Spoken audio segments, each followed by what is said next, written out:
আমাৰ সাংস্কৃতিক পৰিক্ৰমা বিভাগৰ সহযোগত তামুলপুৰ জিলা প্ৰশাসনত অহাকালি 5 নৱেম্বৰৰ দিনাখন চতুৰ্দশ ভাৰত ৰত্ন ডক্টৰ ভূপেন হাজৰিকাৰ মৃত্যুবাৰ্ষিকীৰ লগত সংগতি ৰাখি আমি এক বৰ্ণাঢ্য অনুষ্ঠান আয়োজন কৰিছোঁ।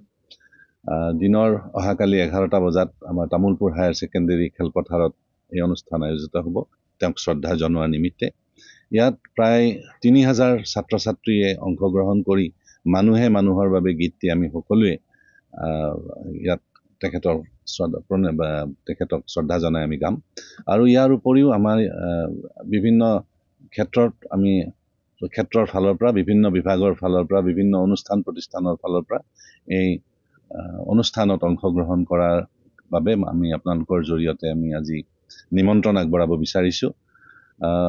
আমাৰ তামুলপুৰত যি জাতি জনগোষ্ঠী আছে এই সকলোৰে অংশগ্ৰহণৰে আমাৰ এই ভাৰতৰত্ন বিশ্ব বৰেণ্য শিল্পী ডক্টৰ ভূপেন হাজৰিকাৰ অহাকালি মৃত্যু তিথি আমি বাৰে বৰণীয়া কৰিব বিচাৰিছোঁ। আৰু ইয়াত মানৱ শৃংখলাৰ জৰিয়তে আমি ভূপেন হাজৰিকাৰ গীত প্ৰদৰ্শন হ'ব। আৰু লগতে আমাৰ যি 21 গৰাকী শিল্পী স্থানীয় শিল্পী ইতিমধ্যে আমাৰ ৰাজ্যিক চৰকাৰে আয়োজন কৰা অনুষ্ঠানত অংশগ্ৰহণ কৰিছিলে, তেখেতসকলৰ দ্বাৰাও এক বিশেষ অনুষ্ঠান পৰিৱেশন কৰা হ'ব।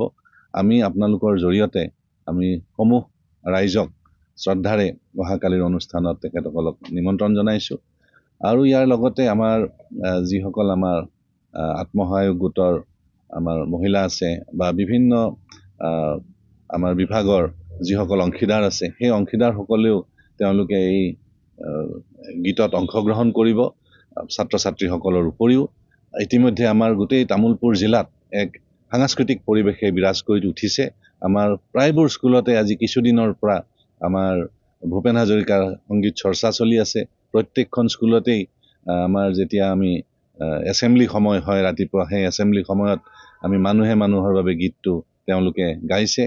আৰু আমি আশা কৰিছোঁ যে এই যি মানুহে মানুহৰ বাবে গীতৰ জৰিয়তে আমাৰ সমন্বয়, আমাৰ মিলাপ্ৰীতি, আমাৰ শান্তি আমাৰ আৰু কটকটীয়া হ'ব। আমাৰ এনাজৰীডাল আমাৰ শান্তি সমন্বয়ৰ এনাজৰী আমাৰ আৰু কটকটীয়া হ'ব।